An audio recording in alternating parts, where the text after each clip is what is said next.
طب تعالوا نعمل الكترون كونفيجريشن تاني للبوتاسيوم في 19 الكترون. قلنا اول حاجه الانرجي ليفل كي بياخد 2 الكترونز بس. بعد ما نملى انرجي ليفل كي نبدا نملى انرجي ليفل ال اللي بعده اللي بياخد 8 الكترونز. ادي 1 2 3 4 5 6 7 8.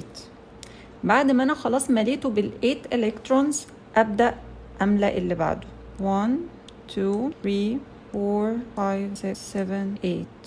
طب دلوقتي انا عندي ده energy level M وانا عارفه ان energy level M بياخد 18 الكترون وانا حطيت فيه 8 بس ولسه في عندي واحد. هل ينفع اقوم حاطه الالكترون نمبر 9 هنا؟ لا طبعا، ده كده غلط. لكن لان انا كده هيبقى عندي اخر انرجي ليفل هيبقى فيه 9 الكترونز، واحنا قلنا ان اخر انرجي ليفل اللاست انرجي ليفل ما ينفعش ياخد اكتر من 8 الكترونز حتى لو هو يقدر ياخد اكتر من كده. فيبقى الالكترون التاسع هقوم حطاه في الانرجي ليفل اللي بعده.